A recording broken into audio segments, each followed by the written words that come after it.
just reminiscing. I was watching some stuff on YouTube the last few years. I can't believe some of the lies that I've been hearing, audacious, monstrous lies, unbelievable lies. When they talk about IDJ, the jazz dance, chicken shit rubbish IDJ, rubbish dance group I was dancing in, and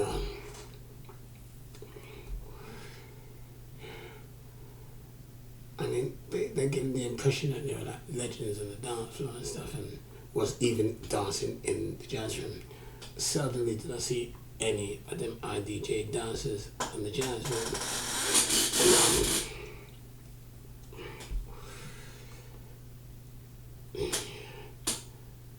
And, the idea of having put together a dance group from the people that were dancing in the jazz room first began, there was none of them IDJs in the dance room, because whoever made up the name IDJ suddenly used to step foot in the dance room, in the jazz room upstairs at Lecture Ballroom. So the idea came from certain sources upstairs. I think I remember, and I'll get back to that later on. Other points about that stuff. Like the first gigs, like who organised it? I had nothing to do with any organisation. I was just hearing that, oh, shout this place and I saw some people in there organising, doing that. Paul Murphy, and he's one of them. He helped organise one of the first gigs that IDJ had. That was at the London Palladium. Like Princess Diana was there and stuff, and that's like another story. I think I mentioned some stuff about that 10 years ago. Right. Last week they're talking about Electric Ballroom. Yeah, Electric Ballroom, jazz dance, jazz fusion competition held in Electric Ballroom in 1983. There was two jazz dance competition held at Electric Ballroom. One in the jazz room, and that was judged by Paul Murphy. I think he gave them in the jazz room about 2 weeks' notice that there was going to be a competition, and the prize was 3-4 records, album jazz tunes. And the second one, I think it was going to be about a year later. I don't know if Jazz Peterson even arrived in the jazz scene yet, but when Jazz Peterson arrived, that jazz scene was already dead by the time he got there. So Jazz Peterson didn't really see any shit that was going down floor. I don't think he can even recall seeing any of them IDJ dancers solo dancing on the dance floor, dancing to entire tunes and being on the dance floor in like 3/4 of an hour without taking a break. They weren't even in the jazz room. But they were in the jazz room and the cameras were switched on. Because when the cameras were there, that's when they were dancing the dance floor. I don't recall hardly ever seen that. Like once or twice I've seen them dance for about 15-20 seconds at most. And then bang, they just disappeared. They weren't even there, so they can know these false impressions and stuff. Anyway, yeah, I don't think I'm gonna call this out, a kind of quick story. Call this jazz dance competition at Electric Ballroom, 1983, early 80s.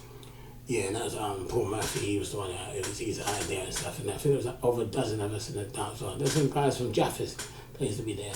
They used to do that dance at Horseshoe and Tottenham Court Road. There's a few of them that there, but you don't see them in that small clip in IDJ on YouTube, because you don't even see the drop in the ocean that was going on the dance floor there. It doesn't really give a true depiction of what was going on at Electric Ballroom. Anyway, yeah, the dance competition.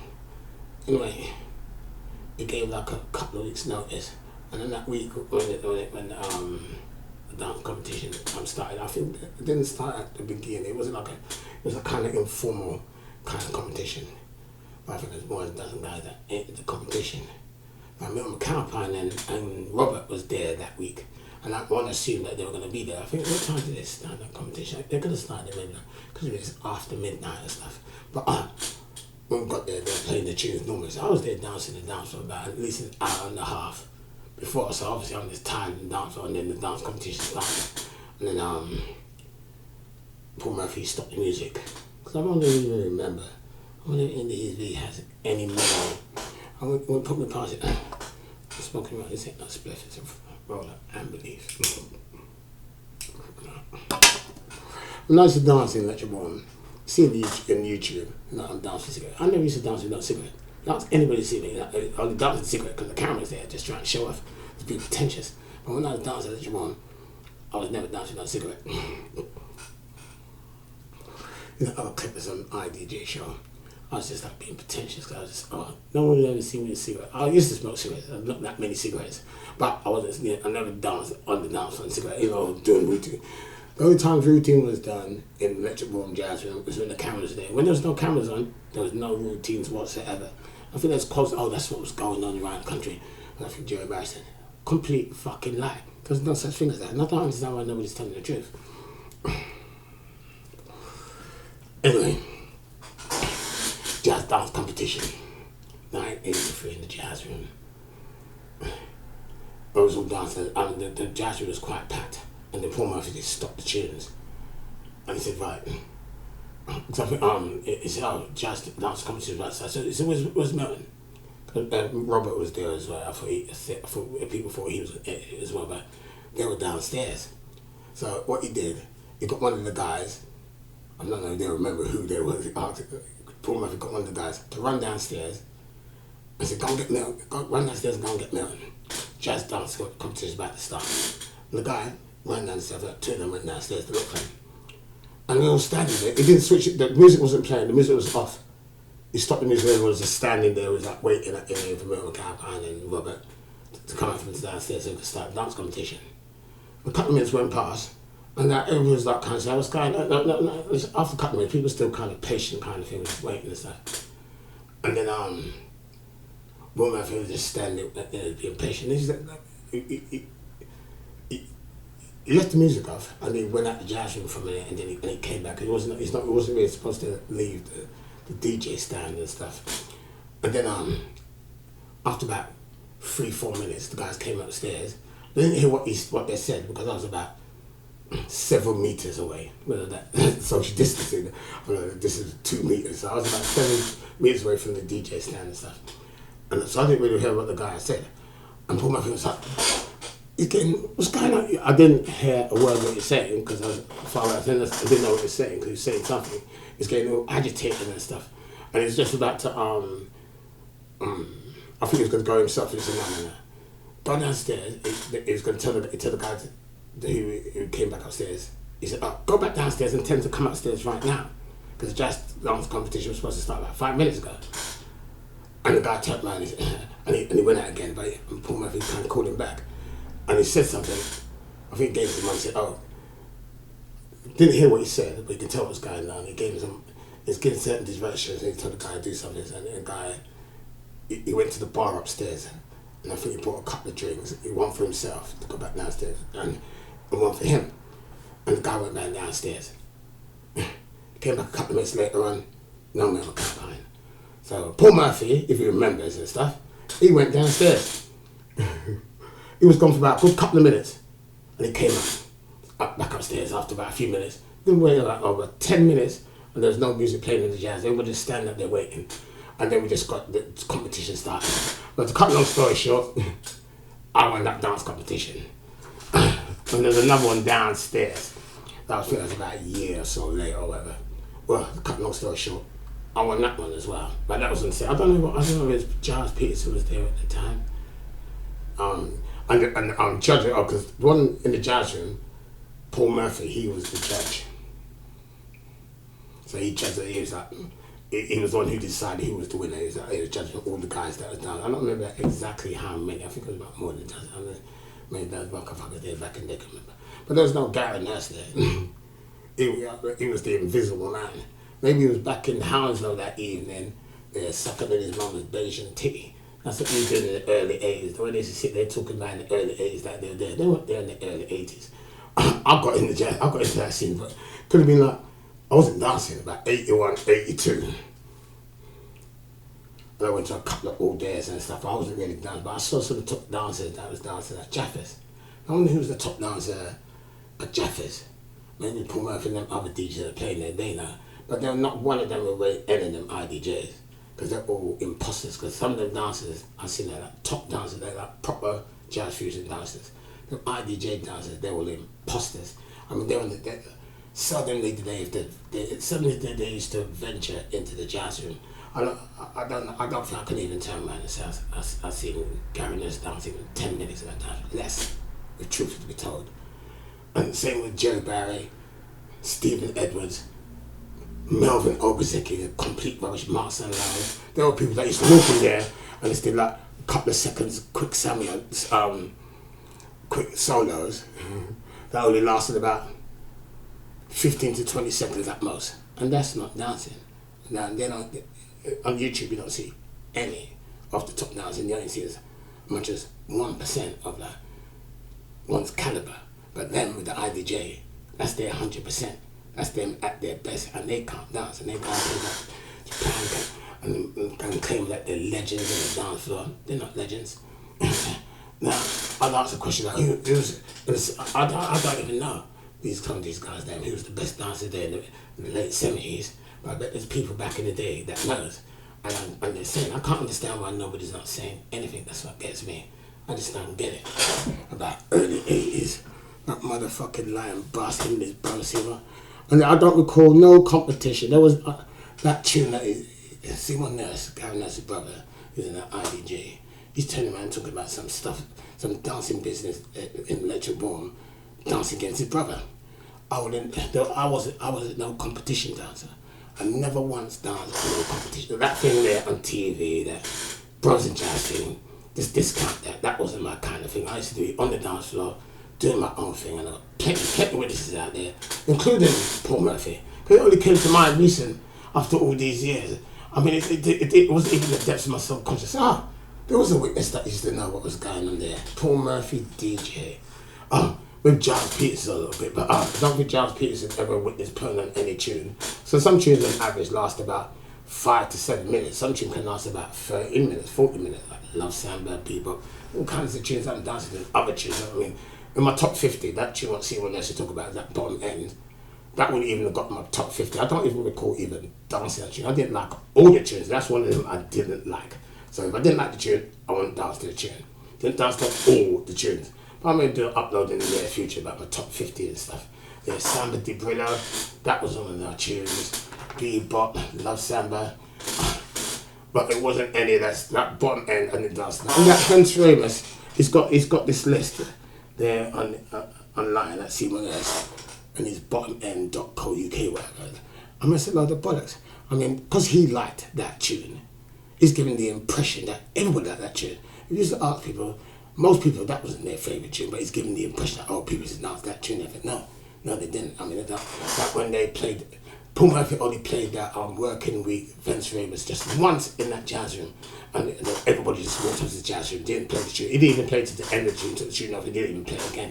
And he just played it once. But they gave him the impression that, people used to like them tunes.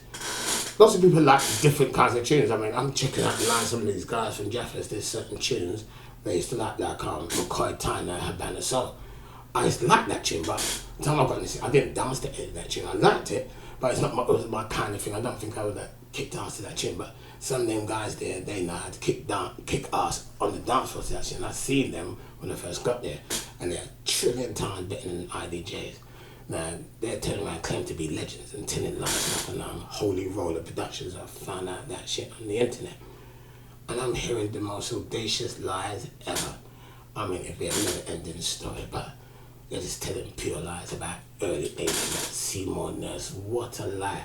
Oh, Jarvis and YouTube did when he's talking about this story about bottom end that I was supposed to dance against Gary Nurse. I didn't dance against Gary Nurse when I even contemplate the thought of stepping anywhere in the vicinity when I was in the dance floor. I mean, saw a couple of times, he used to stand up in the dance room like a statue. That shit.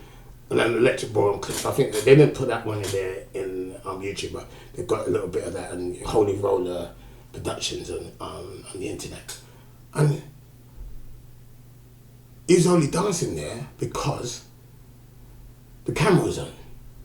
And he's giving the impression that he was dancing the entire tune. All he used to dance to was about 15 seconds cameo, 15 to 20 second cameo, don't make top legendary dancer on the dance floor back in the day. It's just a complete lie. And I can't understand why nobody is saying anything. I just don't get it. Like him and his brother talk about early 80s. Early 80s, so the both of them were there in Hounslow, West London, sucking on their mother's Bayesian titty, them pair of lying motherfucking Bayesians. All they do is they tell pure lies. I mean, I can't, there's so many witnesses there, there's thousands of people that knows about stuff of the best dancers like in like the late 70s and stuff.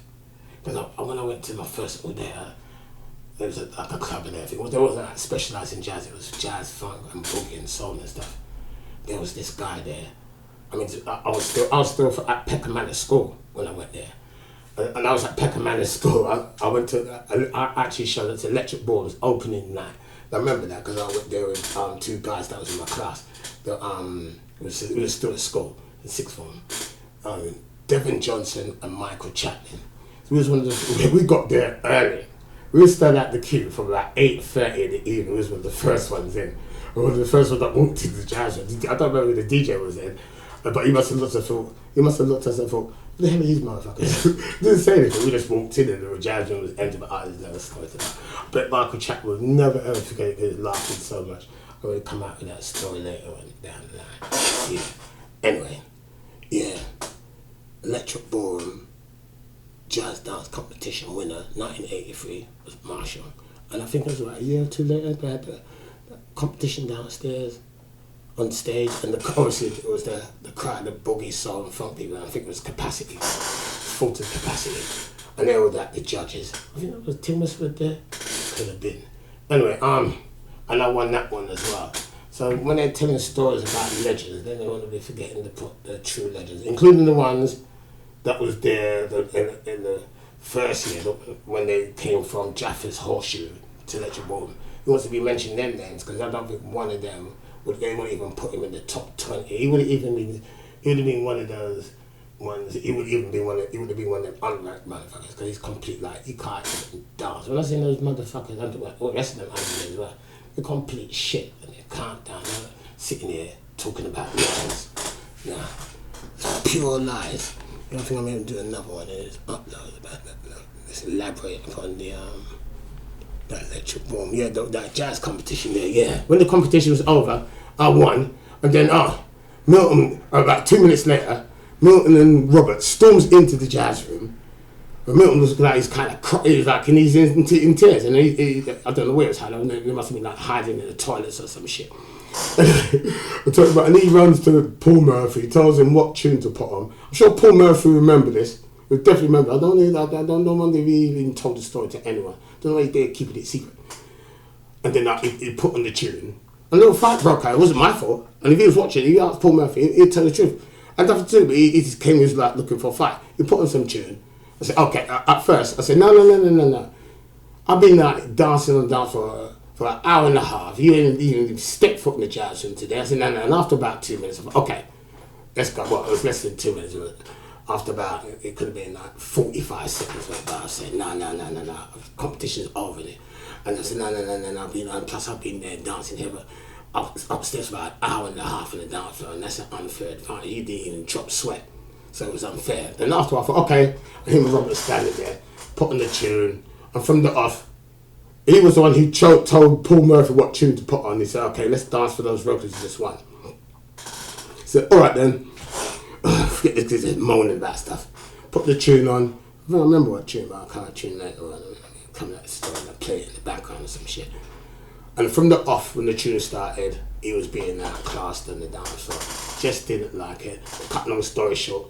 All right, he was just getting in my way. He stopped me from dancing, like barging like he was looking for a fight. And then he started doing this thing. So what I did was I just like stepped back and I just tripped him up, and he fell flat on his face. And as soon as he got up, he just started looking for a fight. And a few people was around watching, and they just got in the way of the fight. But Paul Murphy, DJ, is witness to that. He watched all of that, and I don't think he will ever forget. I don't want to be he wasn't going to tone it. He was going to talk to Gary Nurse and Seymour Nurse and start telling them to readjust some of them stories or include some of them stories. And include stories from them guys there from Jaffa's and stuff. He also came to Electric Ballroom and was dancing upstairs because them guys you mentioned, they're not the top dancers anywhere, or it's just a complete lie. They're just feeding off other people's past credibility, glory on the dance floor, like a parasite. Get me? Anyway, I'm gonna do another one of these up my later on down, man. Yeah, just reminiscing about the shit.